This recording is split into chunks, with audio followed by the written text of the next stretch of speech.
That's a really good point. However, changing plans last minute is a terrible idea. You can do that.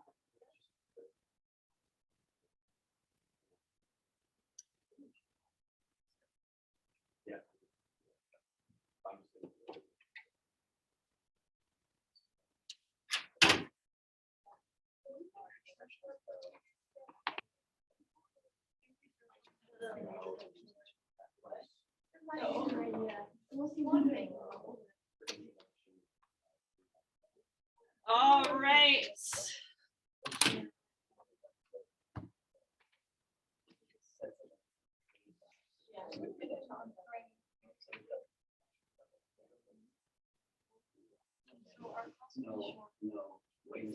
Back to where we started.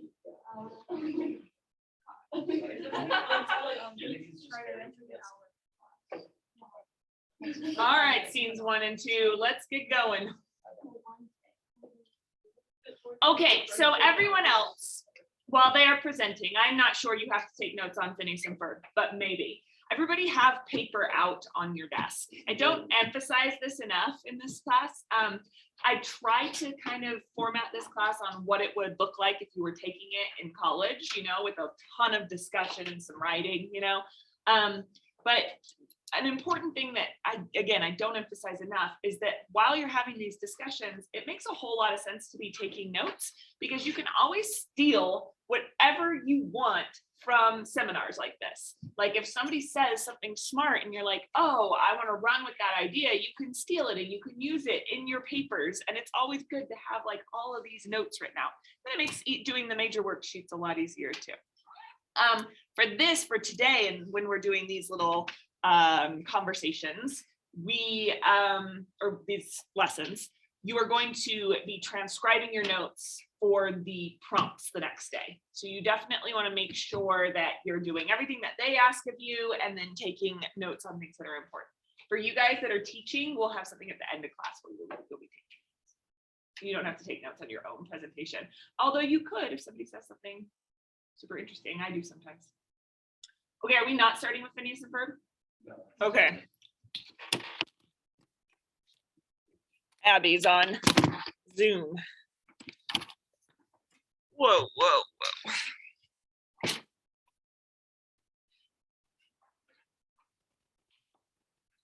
Here she is.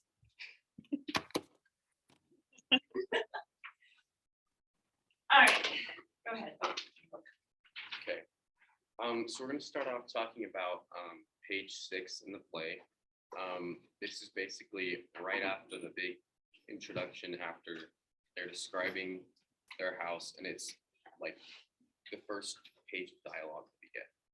So the first time Blanche speaks, and she says, "They told me to take a streetcar named Desire and then transfer to one called Cemeteries and ride 6 blocks and get off at Elysian Fields."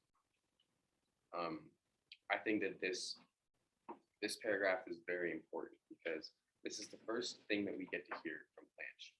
Not only does it talks about her, it gives you stuff on her personality. She's already stressed out. She's trying to figure out which streetcar she needs to take. She doesn't know if she's at the right place. And this is one of the only parts in the book that it mentions the actual streetcar named Desire. I think it's kind of an interesting title for the book because it's not really central to the theme, but the theme of desire is not the streetcar, but the actual theme of desire. Later in the book, Blanche says that desire is the opposite of death.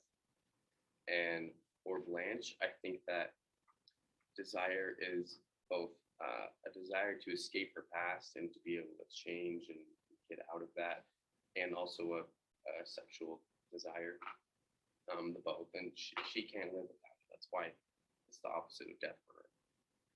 And so when she says she needs to get off the streetcar named Desire and transfer to one called Cemeteries at Elysian Fields, that's also symbolic.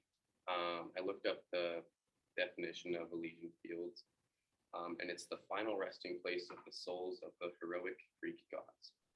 I thought that was interesting because it's like she's getting off of desire, and then she's getting onto her final resting place, death, which relates to how she said that desire is the opposite of death. So a couple of discussion questions. Why do you think that this streetcar named Desire was such an important symbol in the book when it wasn't mentioned a lot?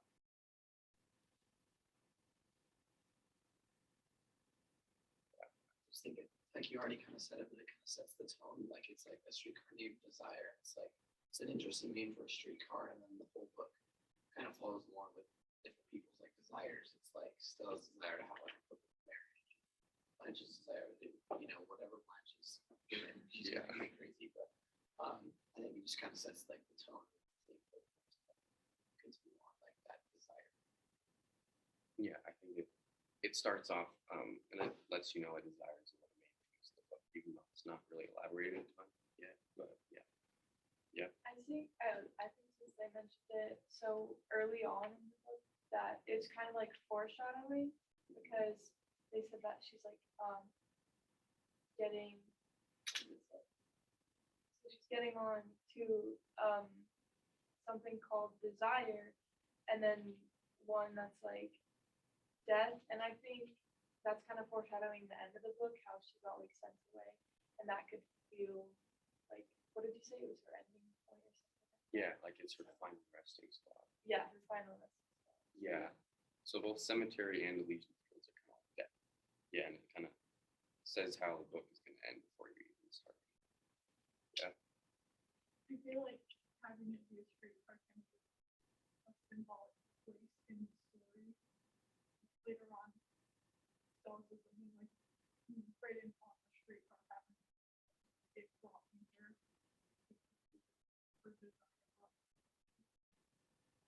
Yeah, it makes sense. Like the actual streetcar and moving along.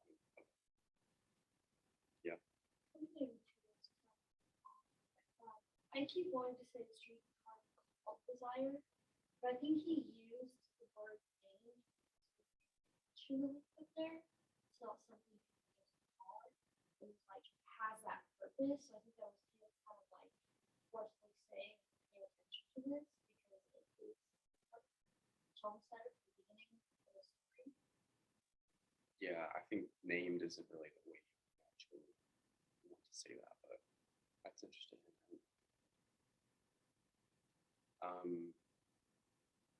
That's all.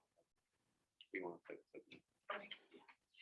Okay, while she's setting that up, I did want to ask you guys, why is Phineas and Ferb such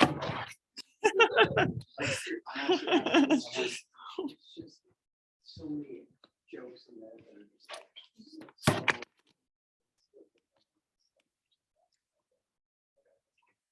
I know. He makes a good point.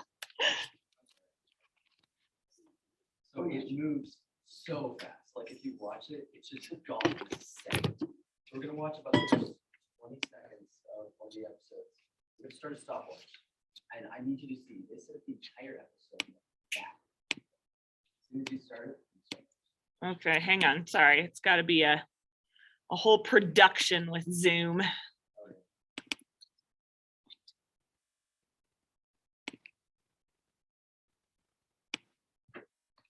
Okay, we ready? Well,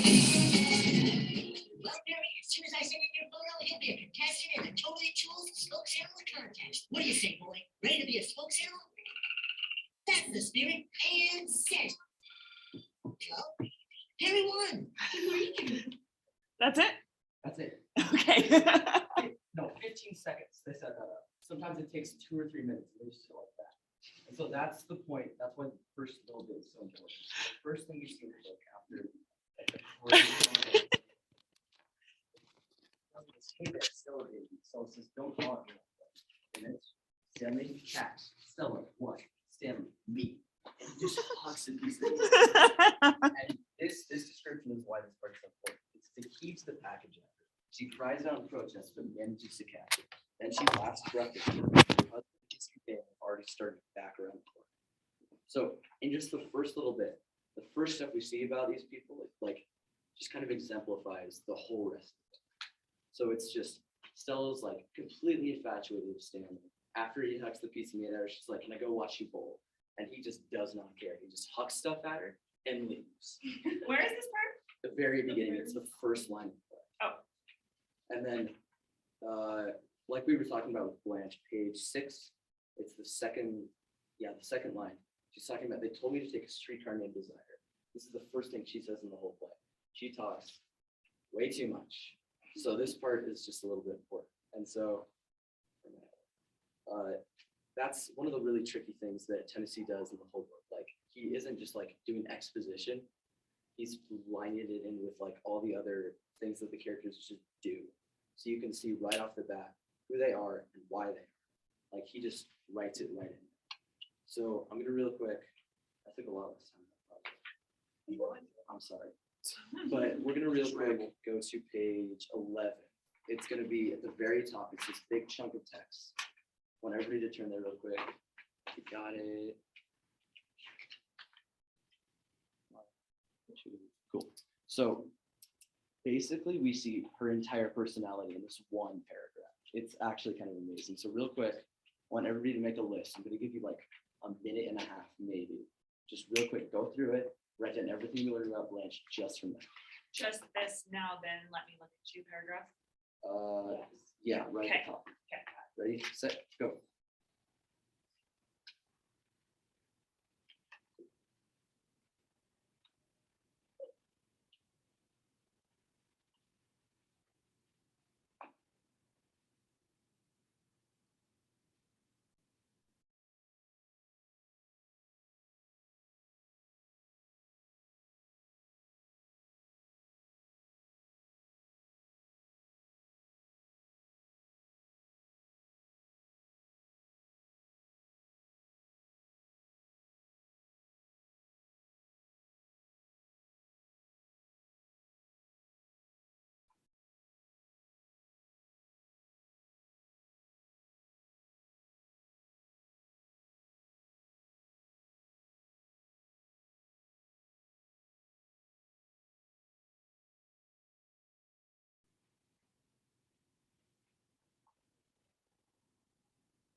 Okay.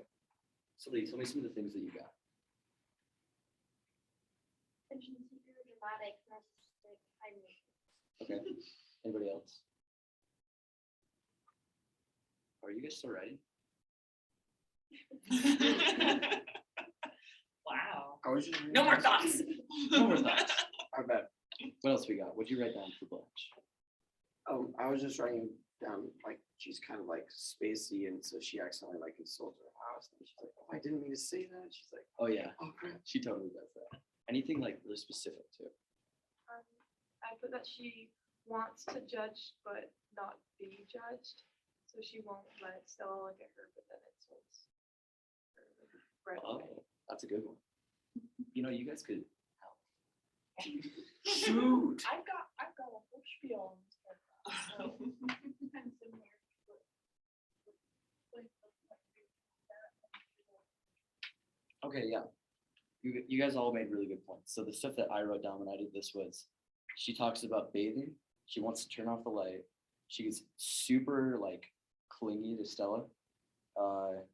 She insults her house like twice, then apologizes about it, and then she calls her lamb.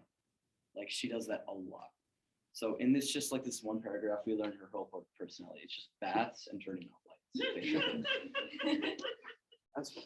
Yeah, it's like the whole book is just those two. All right, so now we're gonna kind of like talk about those two things because for me, in my reading at least, I thought that they were important important and symbolic.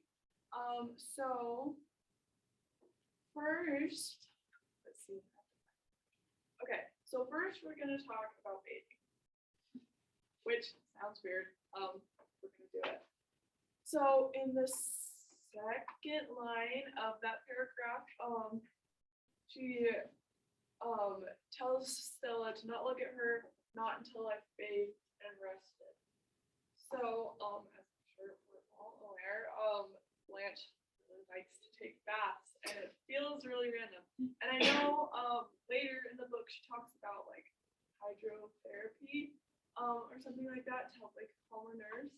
And I think that that is true, but I also feel like there's a deeper meaning to her bathing habits.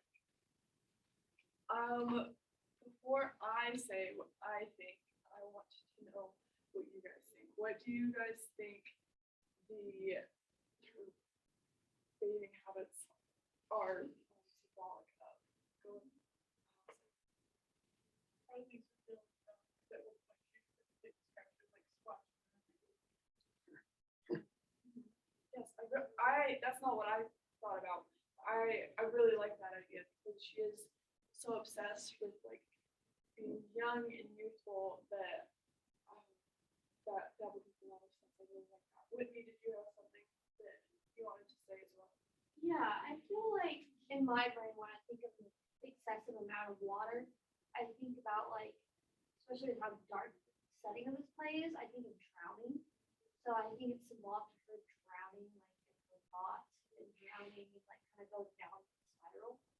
Yes, I really like that. Like she has so much like guilt and so much like anxiety, and with that anxiety comes a lot of overthinking and stuff.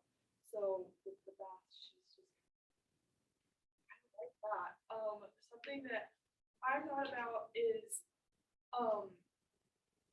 she obviously is she's like that's not a very eloquent way to say that, but I'm not an English teacher, so I don't have to come up with another word for that. But she just she sleeps around. She is not a very like quote unquote like clean thing. And later in the book, she talks about how she hears church bells ringing, and she says that those are the only clean things in like the entire city, which I thought was interesting because she is in that city right then, which means that she's like counting herself as unclean. So I think that she recognizes that, and she knows that that is bad in a sense, and so she takes a lot of baths in order to cleanse herself in a way. Yes, I'll take it. I think it was also used by Tennessee to because there's not a lot of scenes where Blanche isn't there, which means that we don't get to see what the characters really think about her. But then when she's in the bath, it's usually there's people outside, like right out in the other room talking about her. Yeah, I really like that. It's like when as she's going to take away the illusion of her like cleanliness, then we get to hear more about her true self from the other characters. I really like that.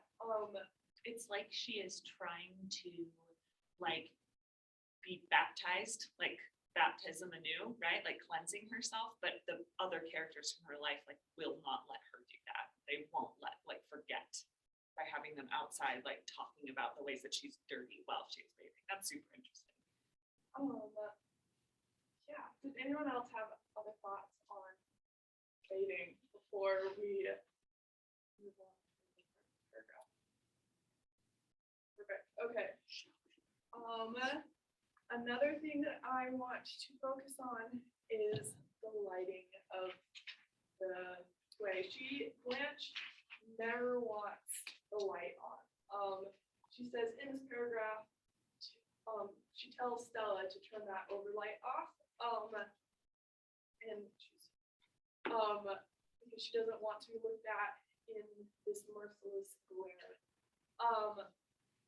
And I I think that is really interesting because, well, actually, someone tell me why they think it's why. I think it can be both like literal and symbolic. So like because she wants everyone to think that she's like this pretty perfect woman, she doesn't want someone to like shine a light on her, see all her flaws. But then also it's symbolic because she doesn't want people to see who she really is. And so that's kind of like if they can see every part of her, if there's no like darkness when there's light on, then they can't see. So I think it's interesting that she says the merciless glare, because usually when you think of a glare, it means like something that's kind of fuzzy. And I feel like she's trying to hold together this clear, cohesive character that she's not. For her to say glare and not want to be seen in the light, I feel like the light will expose her like character, like, and it's really fuzzy, like she's not all there. Yes, I like that. Kind of like going off of what both of you are saying. I was thinking about how Blanche really likes magic and illusion and this like half truth and doesn't like to be all in with reality. So in keeping the light like dimly lit, then she's just keeping reality like dimly lit. Allison, yeah. I always think about how like when she's talking about her husband, she says that it's like a spotlight was turned on her head. And when he died, it was turned back off.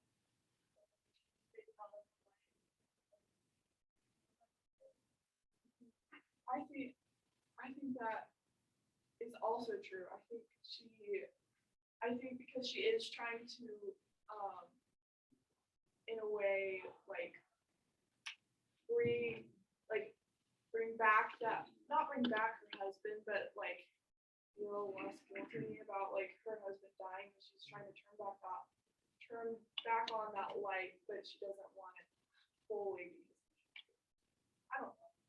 I thought it was really good comments and then right along with what I was gonna say. How much time have we been going?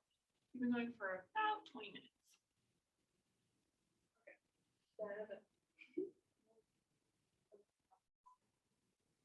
All right. Are you worried about not going enough time or going too much time?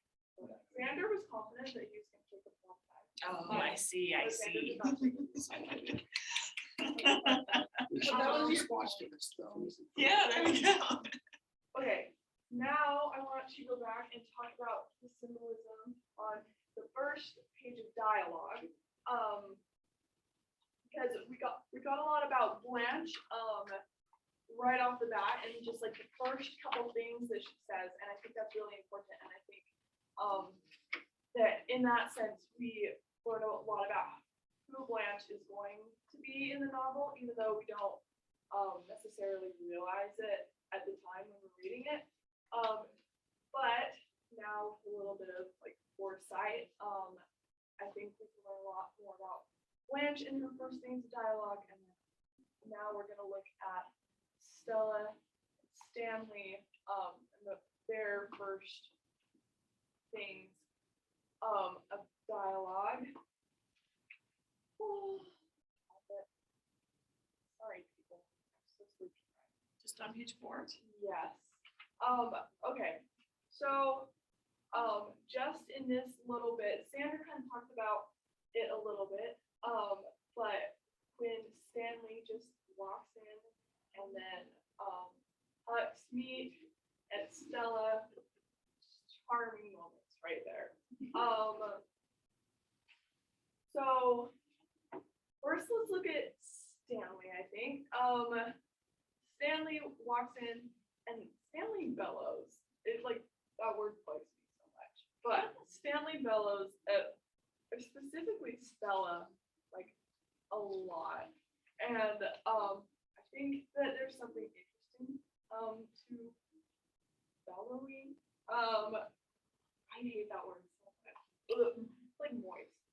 But there he like, when I personally think of bellowing, then I think of like this like deep and loud and commanding and almost like controlling in a sense, like this person that's trying to, like, who feels like they are superior and that they're in control of the situation, and if they're not already in control, then they will be because they are yelling.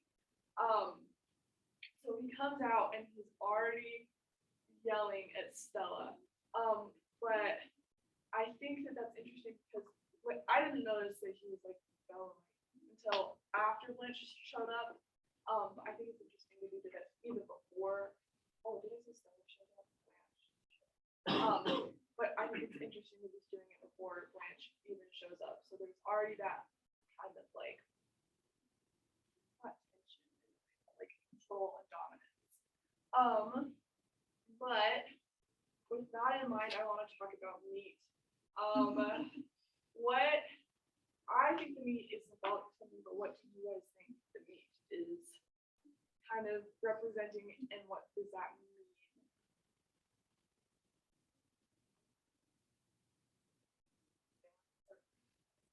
I mean, it's not like he's throwing it back in.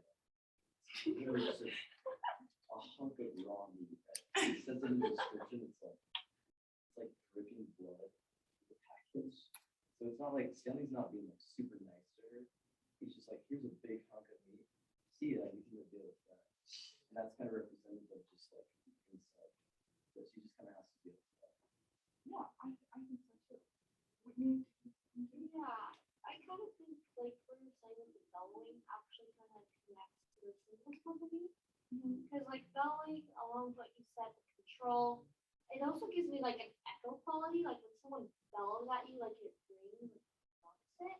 I feel like that kind of quality is like an echo is like something that surrounds you, like you can't escape it. So then I think the meat, where it was so heavy, it says,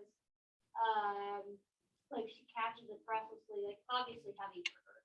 I think it's also symbolic to the fact that the meat weight, like the weight on her shoulders that she can't get out of in connection. But I also think, you know, maybe I'm stretching for that, and I think the narrator is really saying that men are kind of animals with that, because like, I mean, like Xander said, he didn't chuck a baguette at her, like that would have been like, oh, it's so classy and cute. No, it's like a dripping thing of meat. So I think the narrator right there is kind of like biased, kind of taking the stance of yeah, I think so too. Allison, I feel like it also kind of shows how the neighbors are. Because that one neighbor is just laughing. I also need to say something I don't want to say, but I think it's a double entendre or a euphemism here. Like, he's throwing meat at her, and then it says he heaves the package at her. I don't mean to be crude, but in English class, we call this a phallic symbol. So the fact that you guys went right to big baguette, I think, shows that you sort of knew that.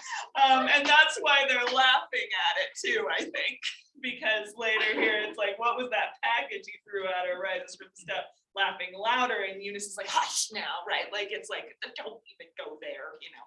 So, okay. I just had to point that out. I don't know if anybody has a dirty mind like this I was English going to teacher. do that as well. Oh, okay, I well, would then too. I saved you from it. But I think also with Whitney, with like this animalistic quality, and I think I don't know, animals, I feel like kind of just do. Like they know what they want, so they do what they want.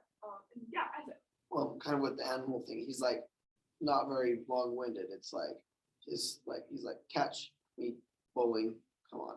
Like it's just like very like, you know, I'm doing what I want to do, and it's like you can do whatever you want, but like you have to like do what I want still too. Like it's just like yeah. he's not very like sophisticated. He's just like boom, boom, boom. Yeah, he's very like curt and blunt, and he's also really like insistent that it's like Israel and Highland. That didn't even right, so it didn't also with that, like, I will do what I want and you will do what I want. Both goes with like his later things in the Napoleonic Code. That is actually in this section. But we're familiar with that. But it also goes with his just like, I don't know.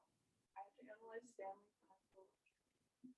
And I think just in some respect, but that was bad word, sorry. He's just. Did you find the thing online that just like growing himself on Stella? Yeah. So it. Don't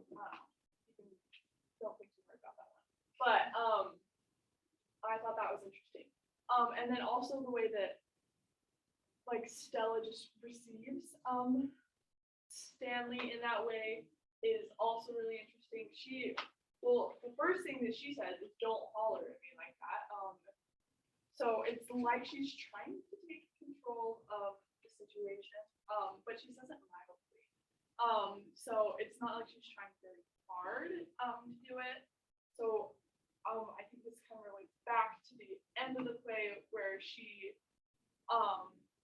in the film at least, where she like ran away, but we all knew that she was like gonna come back. So like she's trying to take a stand, but we all know that it's like futile.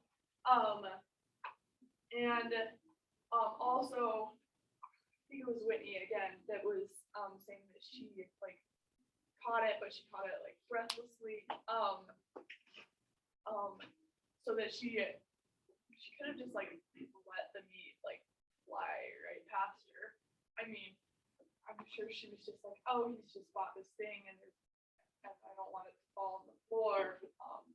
But I think there's also that element that the author had her still captured, that she's still like accepting of Stanley's desire and Stanley's control and all of that fun stuff.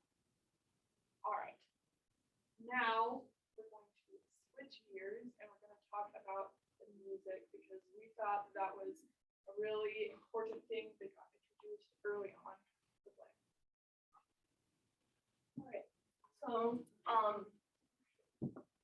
before I get into it, does anyone have like anything that like they like first thought of when they saw all the music?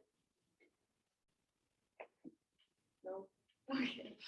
So, in scene 1, if you go to the very first page before the dialogue begins, the second paragraph at the very bottom, it says this blue piano expresses the spirit of the life which goes on here. And at the very end on page 28, it says the music of the polka rises up faintly in the distance. So the very first scene in this book begins and ends with this polka music in 2 different ways. It kind of begins with the introduction to everyone. And at the very end of scene 1, we figure out that a boy has died, and the polka music kind of symbolizes what she went through when he died. So I don't know how to put this. Does anyone like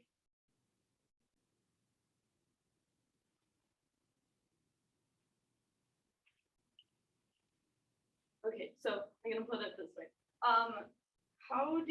What do you think of when you listen to music? Like your personal, like why do you listen to music or what it symbolizes? Partly for me, it is to match a mood or to change a mood because it's so associated with moods for me. So listen to happy music if I'm feeling not so great and I need to get happy. Yeah. Or listen to sad music if I want to wallow in the sadness. You know, I try and I know it affects me that much. Yeah. Like that. Oh, Xander has some too. Oh.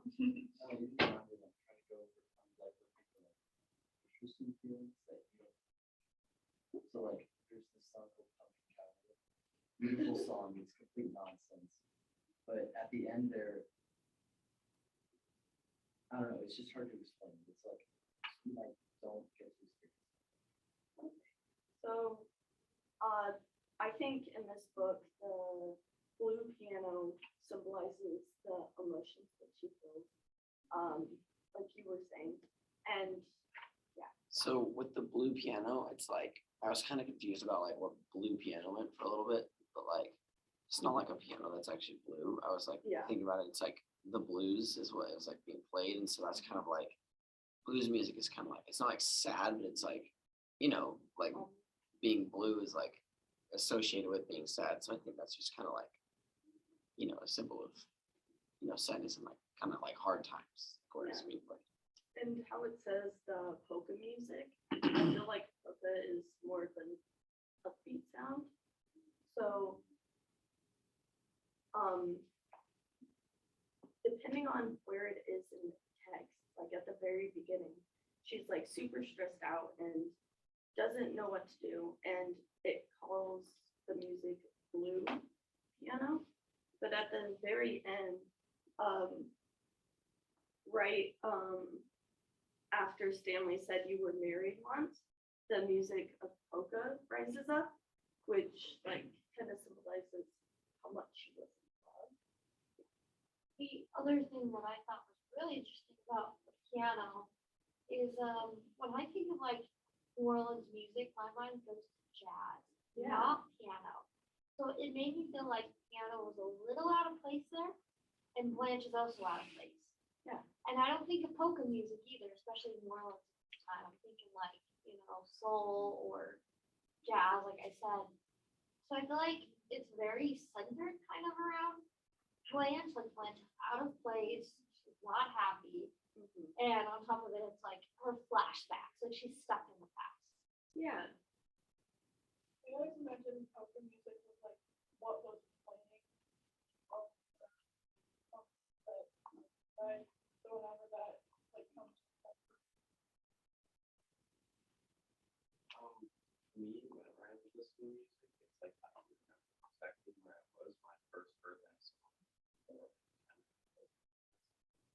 I think the book does mention that that was playing. Yeah. So I almost feel like it's more of a, I almost feel like the music's not even playing. I feel like it's more in place. Because the music is so out of place. I feel like, and it only is playing when it's playing boy. So I don't feel like it's, I almost feel like it's more in her, it's representing what she's actually on the screen. Yeah, she's kind of like reliving that like terrible moment in her life, but she also kind of, I think that she kind of sees this as maybe if she relives it enough, she can get over the fact that he's dead and maybe stop blaming herself. Anything else anyone wants to add? I'm sure. Okay. You wanna? Okay, so we talked a lot about scene one so far, which I think was more important because it set up the rest of the book. Well, let's talk a little bit about scene two as well. So to start, I want you guys to take a minute maybe and write about what you think the main differences between Stanley and Blanche are, because those are the two characters that we see most of the things happening in the book.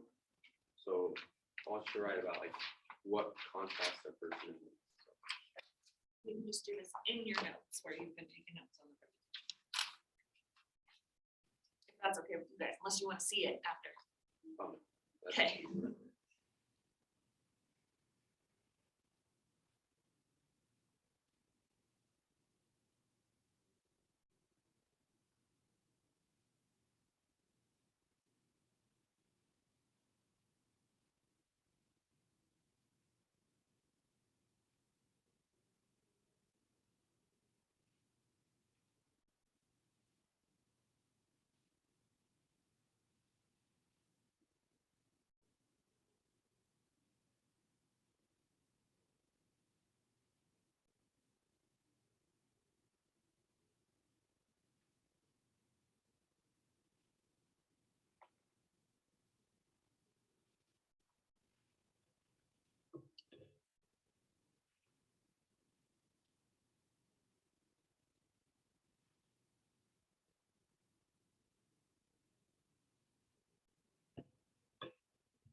I'd like to hear you guys' thoughts. So someone tell me, what do you think is the biggest contrast between the two?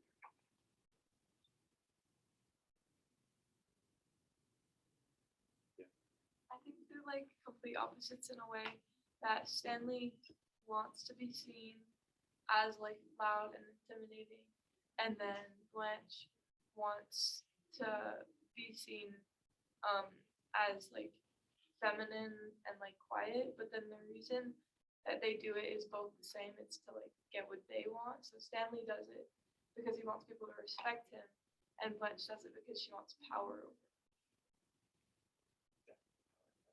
I would think that complete opposite, no, but sure, right, somewhere.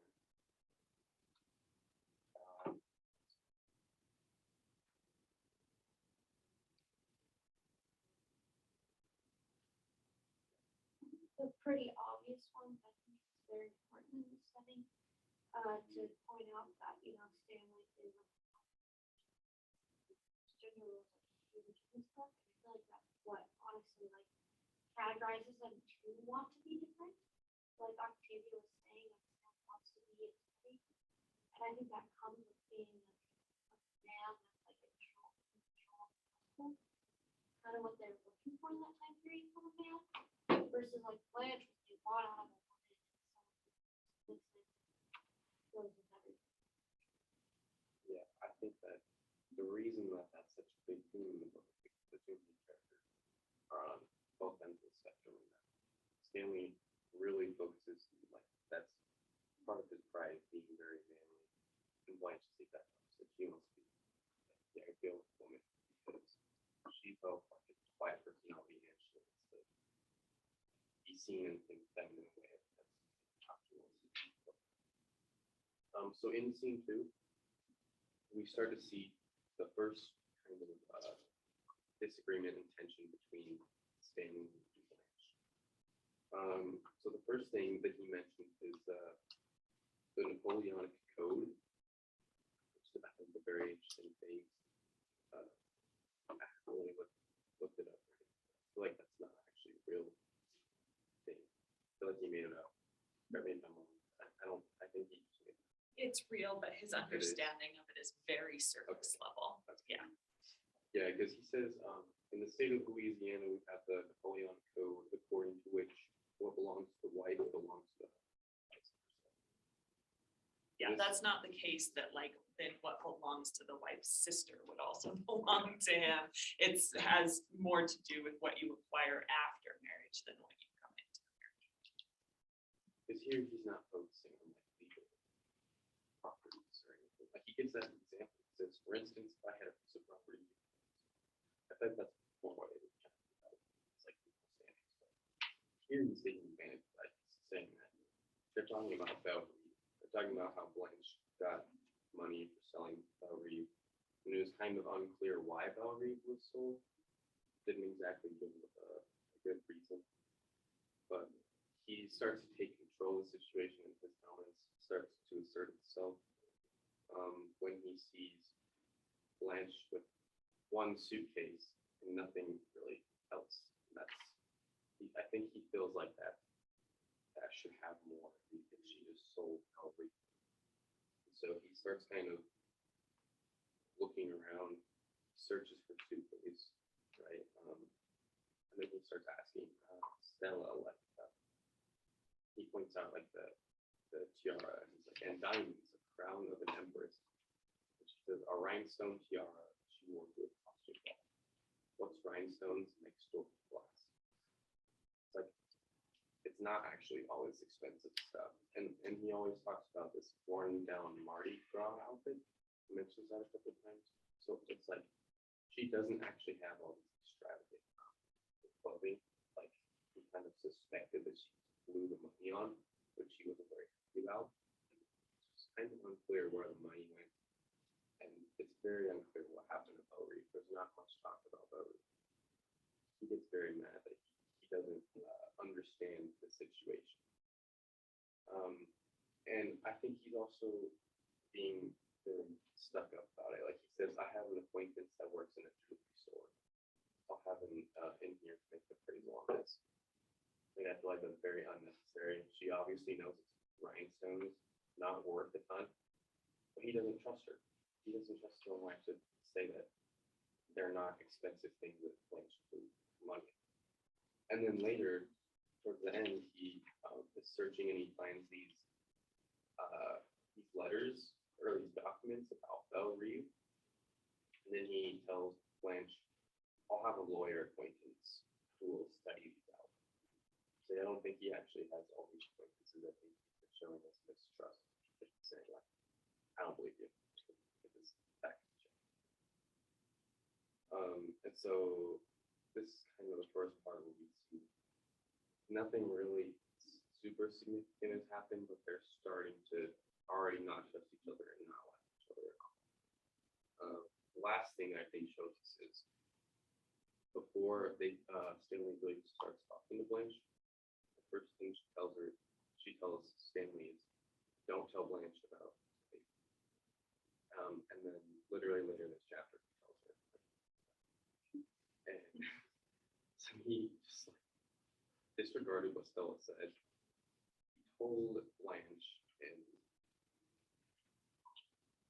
just kind of like she wanted Blanche to find out when she was more settled in and she was in a better place to understand. But he's talking about the Napoleonic Code because you see under the Napoleonic Code, a man has to take interest in his wife's affairs, especially now that she's going to have a baby. So he's using the baby as an excuse to use this Napoleonic Code to intervene into Stella's and Blanche's affairs. So I think overall this chapter has a lot of mistrust, a lot of tension, and lies between both Stanley and Blanche, which starts to set up the downfall of the rest of the book.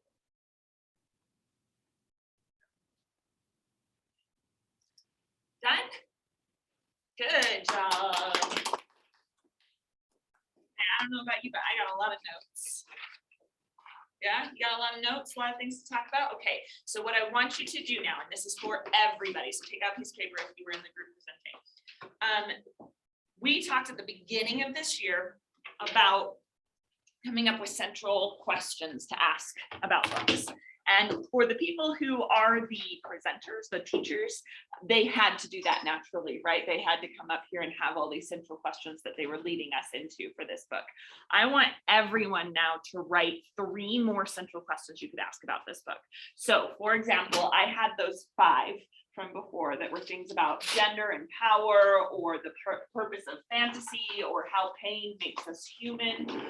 These are questions that are fairly broad in terms of like they're not just focused on Stanley, Stella, and Blanche, right? But they are trying to get at the themes of the book. So for example, don't steal mine, but mine is going to be how does this play define romance? Like what qualifies as romance? What is romantic? I want to think about that question for this book.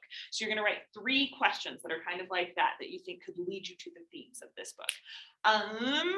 Let's do that individually first. Go for it. And you try and use your notes and the things we've been talking about this whole class to kind of guide how you would write these questions and get inspiration.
Yes.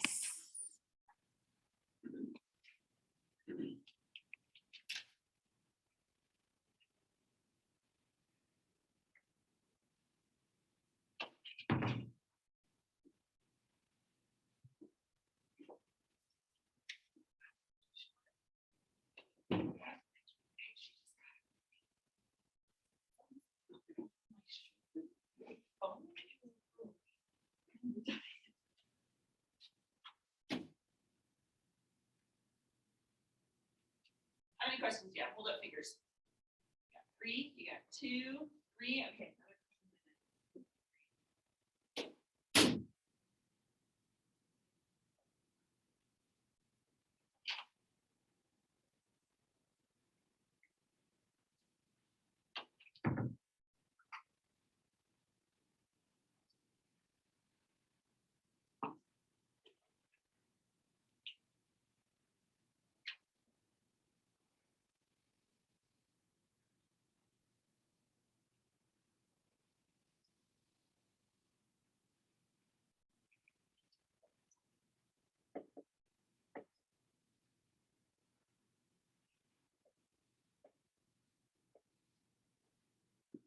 Okay, I normally at this point, we do this little like Socratic type discussion, but I think you guys had a very discussion heavy lesson, which was awesome. And so let's do something a little bit different. So hold on to those 3 questions. You will use them next time.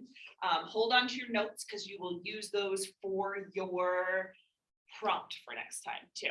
So instead, I want to think more about this question that you guys posed about the differences between Stanley and Blanche. I thought that was a really interesting thing to think about. And we were talking so much about differences.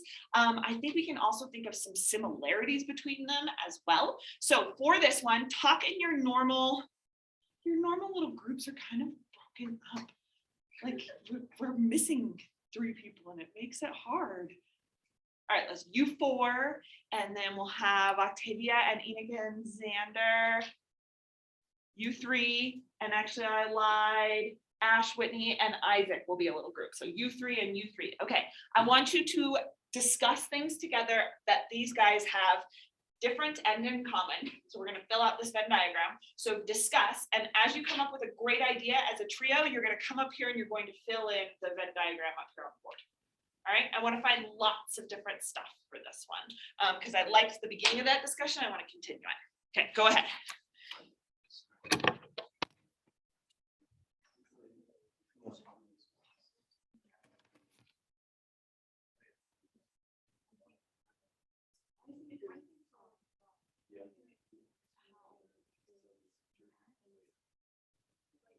They would all stand each other's.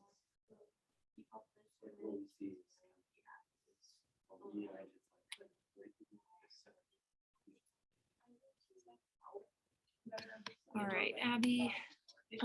I have a Venn diagram up on the board, things that are different about Stanley and Blanche and things that are similar. So just put your thoughts into the chat box and I will fill it in for you. Looks like, yeah, looks like a Venn diagram.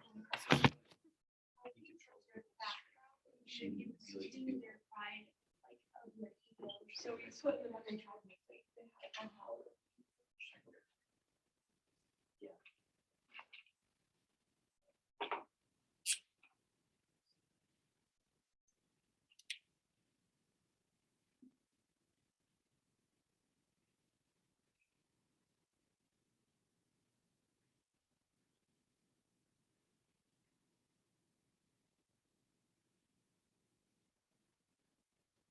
Back to group and move stuff. We're gonna fill up this Venn diagram and look how tiny you write too. So we're gonna have lots to say. Bigger. Bigger? No. Yeah, because. Oh, what else do we say? We're gonna fill it up. Like as big as you No, no, no.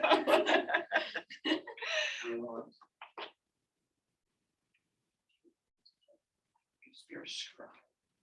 Just. I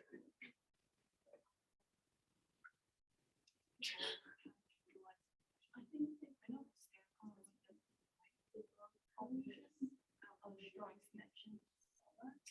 And they won't let her go, but I think they were whining. I forgot. Gone solo. What else did we talk about? I mean, we just put there both very Oh, yeah, I'm straightforward. if someone were.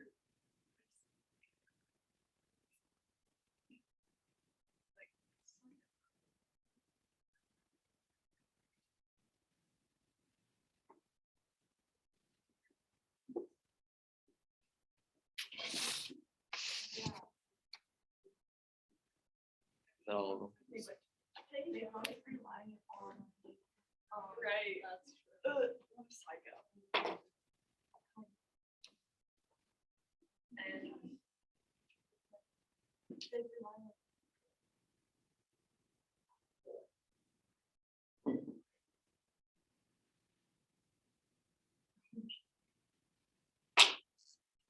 We're about halfway done. Halfway. Yeah, look how much white space there still is. All right, I'm gonna lead you to two places to look at carefully for this, okay? So go to page 25 for a great description of Stanley. And go to page 10. Oh, no, is that it? Where is that? Where is that beautiful picture I was looking at? Oh, just page 5 at the bottom for a great description of Blanche. So those are the two places where Tennessee Williams kind of like waxes poetic about these characters, maybe stuff that we see in the performance, but is like hidden into the script itself. So look at those italicized portions, see what you can find about their similarities and differences from those. I think Blanche is the senior. She laughs like hysterically a lot. And pretty dumb.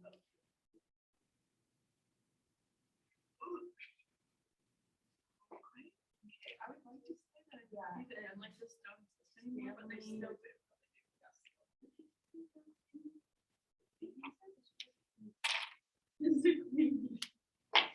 Medium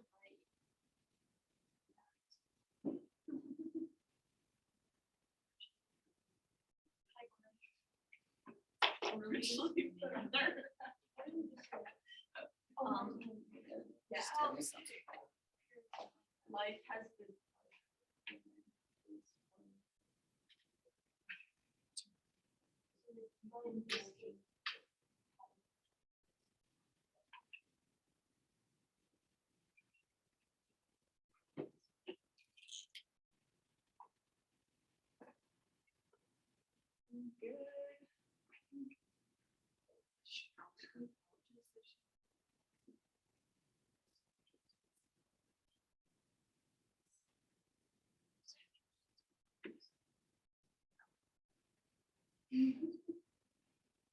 Very old. Doesn't look like say she's in her 30s.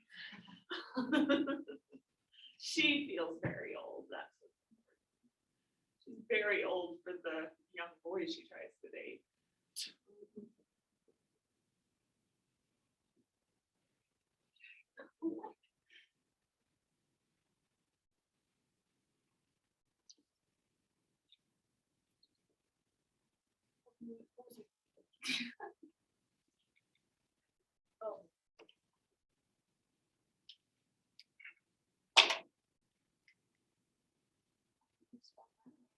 Nope, you got it.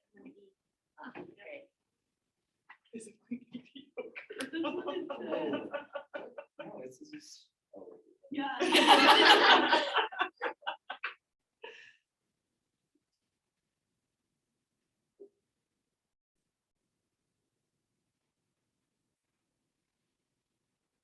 Okay, let's go from here. This is a good looking Venn diagram. Yeah, right, more. I'd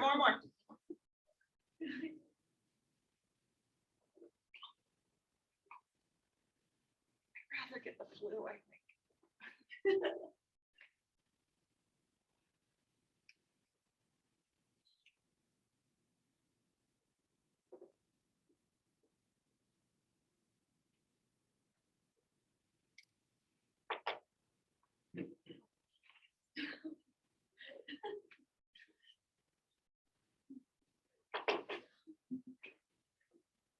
Interesting. Loves liquor. Yeah, they both seem to be alcoholics. Yeah. Although Blanche keeps saying, one's my limit. As we see her drink more and more and more. Oh no, one's my limit. She says, no, I rarely touch it. I rarely touch it. Yes. And then she drinks all And then the she just- time. Yeah. I know.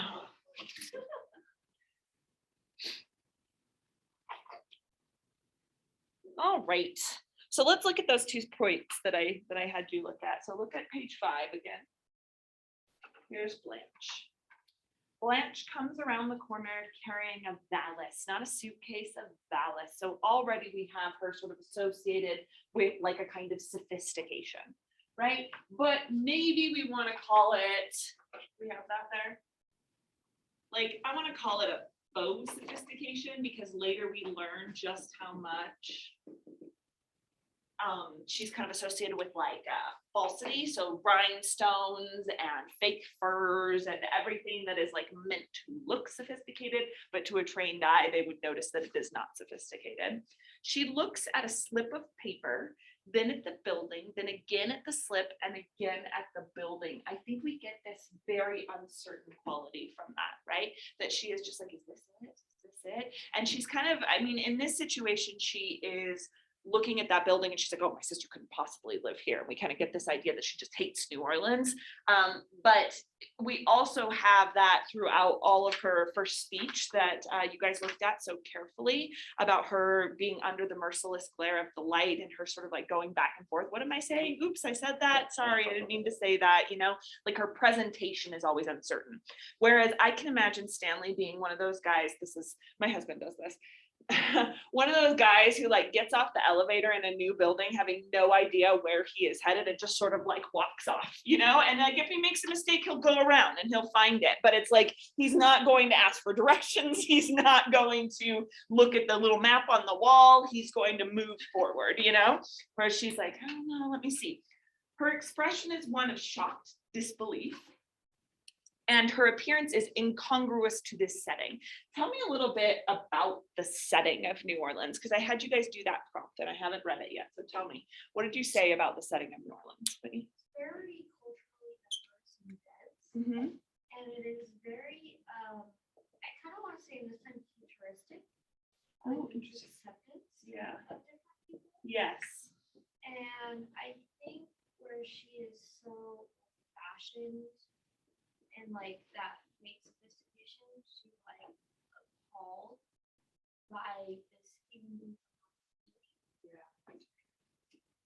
So she is associated with like the South, the one that we would capitalize, the one that is characterized by plantations and slavery and a huge intolerance for any kind of multiculturalism, right? With white supremacy. So that's wealth, rich, white, and kind of like, I don't know, what's the word, static? Like she doesn't want it to be changing ever. That's kind of the idea of the plantation. It's got these like white columns on the house and we're going to kind of like establish a family lineage here. Whereas Stanley, the Mr. New Orleans over here, he's associated with this dense place, this accepting of multiculturalism. Use the word like futuristic, which I think is really interesting, that it's because of its urban sort of atmosphere that the ideas in New Orleans are maybe a little ahead of their time. Yeah. Something that I also, just like as a city thing, cities, in my mind are often dirty. Yeah. And Dirty mind, dirty just in general. yeah, so just dirty, but the description of New Orleans that it gives, makes it seem like it acknowledges the dirt and the filth, because I wrote a lot about the Brown River. Yeah. So it acknowledges that, like the factories, which are like feeding the desires of everyone, are like polluting, this river and making it brown. So, in a way, it's like desire is like corrupting everything, but but it makes it all sound so like charming, and New Orleans is charming. Just like go and there's happy music and all the buildings are fun colors. But like beneath that there is this like just like this dirt and this old and this gross and like this quality of the city. So Yeah, there's a kind of romanticism to the decay that it presents right here at the very beginning. So it's got the grossness, it has all of the like what you feel like is like a corrupting presence, and yet there is he describes it as a kind of lyricism and gracefully attenuates the atmosphere of decay. That's another thing about New Orleans. How many of you have been there? You've been there. Anybody else? There's Allison, you've been there or no? No. There's like nothing is new in New Orleans. When there are new buildings, they look terrible because they don't really fit in. And everything is kind of like ivy covered or like chipping away or like just kind of like old looking in more of a way, like it looks older than Europe, even though it's not older than Europe. Like it really is kind of like plaster falling off of buildings kind of feel to it. And partly that's because of all the hurricanes, you know? But there's something very charming about that quality to it. Yeah, okay, so Stanley is associated with that kind of thing. These sort of like then it's not traditional values, it is the way that those traditional values have sort of changed into something else, something maybe a little bit more exciting, right? Whereas Blanche, when we look at her description, says she doesn't fit in. She is daintily dressed. You guys have dainty, right? Something like dainty. Delicate and small, perfect. Daintily dressed in a white suit with a fluffy bodice, necklace, and earrings of pearl, white gloves and hat, looking as if she was arriving at a summer tea or cocktail party in the Garden District. The Garden District is the rich area of New Orleans. The Garden District is the area that in Hurricane Katrina, they made sure to protect from, they like diverted all of the water into the worse areas of town so that it would not touch the Garden District because it's like their pride and joy, right? So it says she looks like she belongs there. We know from later that she probably doesn't, that she's kind of like faking this kind of richness. But what seems significant about the clothes that she is wearing? Yep. they're all white. Yep. And we wrote that there. Oops, sorry. They're associated with South Lake, I think. Oh, right here. Does that, I think that's right. Yeah. But I think this also just goes with like her, like illusion of newness. Yes. Cause like her, you know, later that she is coming from this really terrible background, but she arrives in New Orleans with this hope that she's gonna be able to like fool everyone. Yes. And just lead them along the rest of like that she's like this virtuous saint when in reality she's not. So I think that's important to recognize that even just upon her first like arrival at the city, she's putting on this show. Yeah, and I like the way that it is talking about it with necklaces and a fluffy bodice as well, because it's kind of connecting those two ideas in our minds right away. That in order to be seen as feminine, she also needs to be seen as pure. And in order to be seen as pure, she also needs to be seen as feminine, that those two things have to go together in her mind. Last bit of it. She is about 5 years older than Stella, very old. I like that. Her delicate beauty must avoid a strong light. We talked so much about that. There is something about her uncertain manner, as well as her white clothes, that suggests a moth. Okay, we'll come back to moths. Now go to 25. And this is Stanley's description. More laughter and shouts of parting come from the men. Stanley throws the screen door of the kitchen open and comes in. He is of medium height, about 5 feet 8 or 9. So like, I don't know, little medium height is a little short. Isn't 5'9" average for men? Yeah, but you guys are in high school. I think 5'8" is average for men, right? Okay, all right. So medium height, I guess that makes sense. And strongly, compactly built. So that's where we get like the muscles from, right? Animal joy in his being is implicit in all of his movements and attitudes. Since earliest manhood, the center of his life has been pleasure with women, the giving and taking of it. not with weak indulgence dependently, but with the power and pride of a richly feathered male bird among hens. So if Blanche is a moth, Stanley is a richly feathered male bird. This play always talks about him wearing bright clothing and sort of like filling the space that he is in. So first tell me the differences between the richly feathered male bird and the moth. Actually, no, tell me the, differences first. What's a moth like? Yeah. Ah, yeah. Birds are gonna eat the moth, right? Yeah, totally. Ash? Oh, they're kind of annoying. What makes them annoying? I don't know. They're just there. Do they have a purpose? It feels like they're not really doing anything. Allison?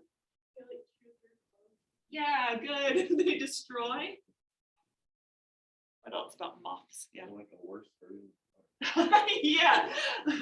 Worst butterfly. Yeah, and part of that is because they're dull. They don't have the colors. Yeah. I guess it doesn't really make sense, but Yes. she does. Maybe she does it, maybe she does. Yeah. Like, kind of what you said, but like, what if instead of like hanging around the light, like. So like, it's not that she hangs around it, but. She is around it a lot, that's so she always has to talk about it. There's also like a fluttering, uncertain quality to a moth that talks about in that description that I think is important. The way they fly is like circular, repetitive. They don't seem to be going anywhere. That's part of what feels like they don't have a purpose. It's just like right and round in front of your face, right? Tell me about richly feathered male birds. Just tell me about birds, maybe as a yeah. Okay. When roosters stew and Uh-huh. they just do it and they chase them down and then they claw them and then they pin them down while they do the thing. So I see that in Stanley often. Yes, So- okay. So there's this idea that they are going to take what they want, right? True of ducks and roosters and peacocks have to more like seduce. But yeah, so there's this idea that they have to like, that they are not looking for consent, these male birds. Well, the third pucker and one of the guys in Australia was a joke about a rooster, and he's chasing ahead. But then he sees the farmer throwing out corn, so he stops. Uh-huh. And starts eating the corn, and the joke is that, dang, I hope I'm never that hungry. Okay, so sexual.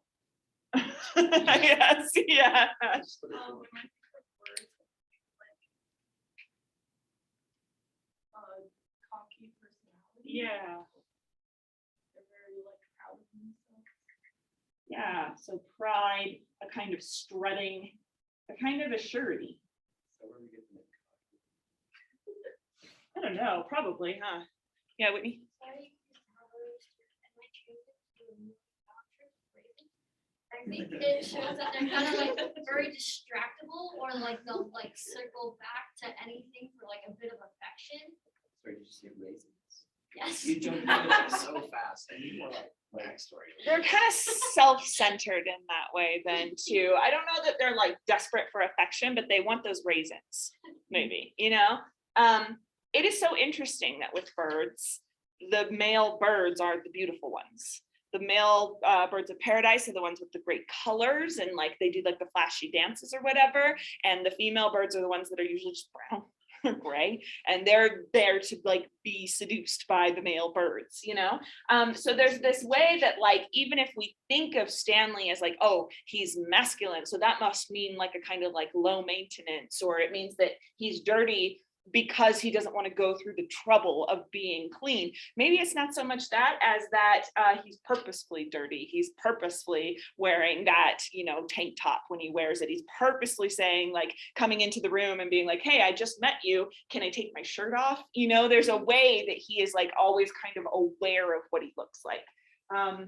Then he says, Branching out from this complete and satisfying center are all the auxiliary channels of his life, such as his heartiness with men, his appreciation of rough humor, his love of good drink and food and games, his car, his radio, everything that is his, that bears his emblem of the gaudy seed bearer.